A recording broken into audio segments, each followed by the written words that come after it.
خان صاحب 10 مہینے پہلے یا 8 مہینے پہلے ایک تبدیلی آئی تھی اور ایک صاحب نے اس کے اگلے دن انٹرویو دیتے ہوئے کہا تھا دیکھو ڈالر کا ریٹ جو ہے وہ کتنا اچھا ہو گیا اور اسٹاک مارکیٹ بھی بہت اچھی ہو گئی. لیکن میں اس وقت جو صاحب نظر لوگ تھے جو جانتے تھے وہ سمجھتے تھے کہ یہاں یہ تبدیلی صرف اس لیے لے آئی گئی ہے کہ یہ کنٹینمنٹ آف چائنا کا ایک پروگرام ہے کہ پاکستان ڈسٹرب رہے اور پاکستان جو ہے وہ ڈیفالٹ کی طرف جائے. اب تو حالات بہت خراب ہیں. میں اور یہ جی میں نے اس کے اوپر بڑا کیونکہ میرے تو سامنے سب کچھ یہ سازش کھلی ہے نا, میں نے تو اس کو سلو موشن میں دیکھا سازش کو, اور میں نے پھر بعد میں بھی اسیس کیا کہ اس کے پیچھے کیا مقاصد ہو سکتے تھے. پہلی چیز تو یہ کلیئر ہو جائیں کہ یہ صرف جو ہم سمجھتے تھے کہ صرف یہ امریکہ سے آئی ہے سازش, اس میں کوئی شک نہیں کہ وہاں ان کی وائس ورثہ بھی ہو سکتا ان کی خواہش تھی کہ عمران خان کو ہٹایا جائے, کیونکہ وہ ان کو عادت پڑی ہوئی ہے ایسے یہاں حکمران جو کہ یعنی ان کی جو وہ حکم کرتے ہیں یا سلوٹ مار کے اس کو ایکسیپٹ کیا جاتا ہے, تو ان کو عادت پڑی ہوئی تھی وار آن ٹیرر کی. پھر اس کے بیچ میں ریمنڈ ڈیوس کو پکڑا دیا جو دن دہاڑے لوگوں کو گولی مار کے وہ اس کو دے دیا واپس, یعنی ڈرتے تھے کوئی بھی سٹینڈ لیتے ہوئے کہ ایمل کانسی ہو گیا, وہ رمزی یوسف ہو گیا, ان کو غیر قانونی طور پہ ان کو خوش کرنے کے لیے اپنے قانون توڑ کے پکڑا دیا. پھر ساری وار آن ٹیرر کے اندر پاکستان کے سارے قوانین کی وائلیشنز ہوئی, آپ نے گوانٹانامو میں پہنچا دیا, جو بھی کیا. ان کو عادت پڑی ہوئی تھی کہ پاکستان میں کوئی ان کے جو بھی ان کے حکم کے خلاف یا ان کے انٹرسٹ کے خلاف اپنے ملک کے انٹرسٹ کے لیے بات کرتا تھا, تو اس کو ان کے لیے پہلی یہ ایسی ٹائم تھا اور ان کو یہ پسند نہیں تھا. لیکن ادھر سے یہ نہیں بات شروع ادھر سے ہوئی ہے, اور اب ہمیں پتہ چل گیا کہ حسین حقانی کو ہائر کیا گیا. جی جی سپٹمبر کے اندر 2021 میں اس کو ہائر کیا گیا, اور میں پرائم منسٹر ہوں, ہمارے گورنمنٹ کے ہوتے ہوئے ہائر کیا, اور ہمیں نہیں پتا کہ ہائر ہوا ہے. اور وہ وہاں پروموٹ کس کو کر رہا تھا, وہ میرے خلاف وہاں کام کر رہا تھا واشنگٹن میں, اور پروموٹ کر رہا تھا باجوہ صاحب کو. بلکہ ایک سال بعد اس کو پتا چلا کہ فوج بہت اچھی ہو گئی. اس نے ایک دم سارا وقت پاکستانی فوج کے خلاف, میمو گیٹ کے اندر وہ نمبر 1 کردار, ٹھیک, اور ایک دم وہ پاکستانی فوج کے خلاف اور پرائم منسٹر کے خلاف شروع ہو گیا. اور اس نے ٹویٹ بھی یہ کی ہوئی ہے کہ بڑی کہ جنرل باجوہ ٹھیک امریکن سٹینڈ کے ساتھ کھڑے ہیں, پرو امریکن ہے, اور عمران خان اینٹی امریکن ہے. اس کی ایک ٹویٹ بھی ہے. تو کہنے کا مقصد یہ ہے جی کہ گیم تو یہاں سے شروع ہوئی, ٹھیک, اور افسوس سے مجھے کہنا پڑتا ہے کہ اس گیم کے پیچھے ایک ذاتی مفادات تھے, اور اس گیم کے پیچھے اپنی ذات کو پروموٹ کرنے کے لیے ساری گیم شروع ہوئی, اپنے انٹرسٹ کے لیے, اور لوگوں کو بیچ میں شامل کیا گیا. یہ تاثر دیا گیا کہ میں جنرل فیض کو بنانا چاہتا ہوں آرمی چیف, جبکہ میرے کوئی ذہن میں بھی نہیں تھا اس وقت. پچھلے جون میں کوئی بھی آ جائے فرق کو نہیں پڑتا, سب ایک جیسے ہو جاتا. اور جون کے اندر یعنی پچھلے جون میں نومبر میں اس نومبر میں ہونا تھا, تو میرے کون سے اتنے زیادہ اور مسئلے مسائل تھے, تو میرے ذہن میں کیا تھا کہ کون آرمی چیف. اور پھر مجھے کیا فرق پڑتا ہے میرٹ کے اوپر جو آرمی چیف آئے, میں نے کون سے اپنی کوئی NRO 2 لینا ہے یا NRO 1 لینا ہے, مجھے کیا فرق پڑتا تھا.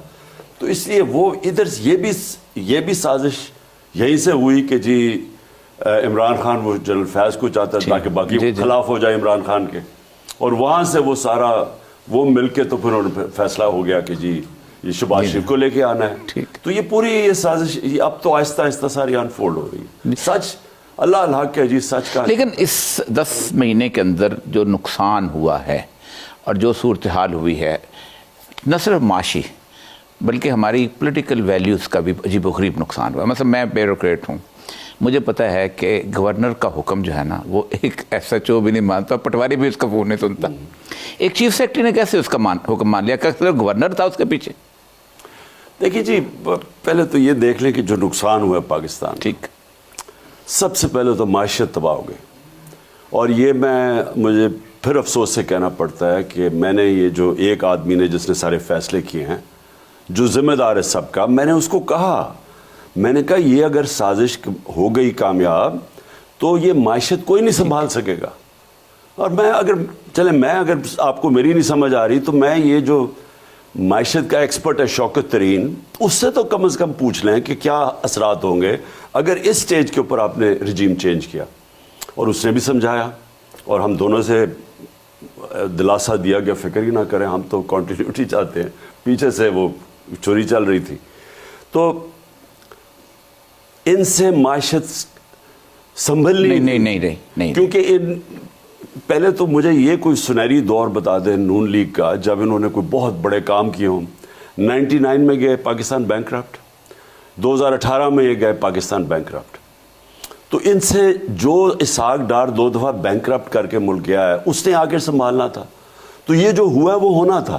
لیکن جو افسوسناک بات یہ ہے کہ انہوں نے پاکستان کو ادھر لے گئے ہیں جدھر اب وہ فٹ ان ہوتا ہے. وہ جو پرکنز کی کتاب ہے confessions of an economic hit مین.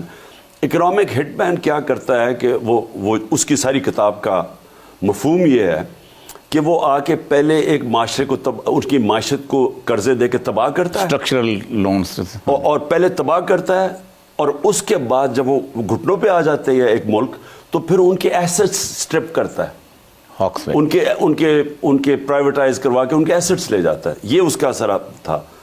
تو اب کیا پاکستان میں ہو رہا ہے؟ اب ہم ادھر پہنچ گئے ہیں. اب IMF نے پہلے تو ایک جو کنڈیشنز لگائی ہیں, آج پاکستان کی تاریخ کی سب سے زیادہ مہنگائی ہے. سب سے خوفناک چیز ہے آٹا دگنا ہو گیا. 8 مہینے میں آٹے کی قیمت دگنی ہو گئی ہے. یہ سب سے یعنی ایک جو ہٹ کرتا ہے عام لوگوں کو. تو کھانے پینے کی چیزیں بھی مہنگی. آج 50 سال میں سب سے زیادہ مہنگائی.